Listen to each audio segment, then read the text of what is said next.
C'est sans doute l'une des méthodes de torture les plus cruelles au monde. Un homme est immobilisé, la langue coincée dans un piège au milieu des rails, tandis qu'un train arrive à toute vitesse en gare. S'il ne veut pas mourir écrasé, il doit se trancher la langue lui-même, mais il ne dispose que de 30 secondes. Avant même qu'il ait eu le temps de réagir, le train le percute et le tue sur le coup. De l'autre côté, un autre homme a ses 10 doigts enfermés dans une machine. S'il ne parvient pas à s'échapper avant que le niveau de l'eau ne monte jusqu'aux câbles électriques, il sera électrocuté à 100 000 volts. Pour fuir, il doit mordre un interrupteur placé dans sa bouche, ce qui déclenchera la machine et lui arrachera les 10 doigts. C'est alors que l'assassin apparaît sur un grand écran. Jacques, autrefois policier, avait autrefois abattu un conducteur récalcitrant lors d'une inspection. Ce meurtre avait été sans pitié. Cette fois, l'assassin a minutieusement orchestré cette mise en scène pour forcer Jacques à sacrifier ses 10 doigts afin de sauver sa vie. En serrant fermement l'interrupteur entre ses dents, ses doigts se détacheraient de son corps, empêchant ainsi que le fil électrique entre en contact avec l'eau montante, ce qui provoquerait une électrocution mortelle.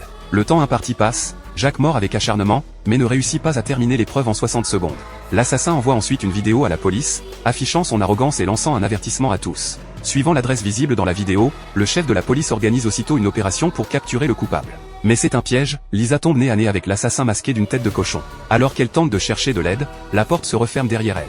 Sous l'effet de la fumée toxique de l'assassin, elle s'évanouit rapidement. À son réveil, elle est ligotée dans une pièce fermée, le visage recouvert d'un tissu noir. Un enregistrement révèle que l'assassin a installé un tube au-dessus de sa tête, qui déversera de l'acide sulfurique brûlant au bout de 90 secondes. Pour survivre, Lisa doit supporter la douleur, trancher sa moelle épinière avec une lame placée sous son cou, et à peine écarter sa tête pour s'échapper, sinon l'acide la tuera. Mais quand ses compagnons la retrouvent, elle est déjà morte. Fou de rage, le chef de la police ordonne une mobilisation générale.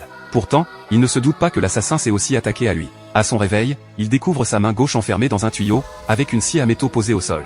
Il tente de couper les menottes, mais les dents rouillées de la scie ne font que rayer le métal. Rapidement, il comprend que c'est un piège destiné à l'obliger à se couper le bras pour survivre. Juste au moment où il s'apprête à agir, il remarque un épingle à cheveux sur le sol.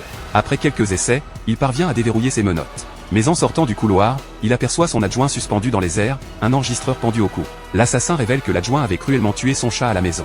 Alors que retentit une alarme, le chef voit une machine s'activer, lançant des éclats de verre comme des balles sur un tapis roulant. Il parvient à s'abriter juste à temps. La première vague d'attaque cesse rapidement. Jacques tente de sauver ses compagnons, mais le cauchemar continue, il est électrocuté à mort.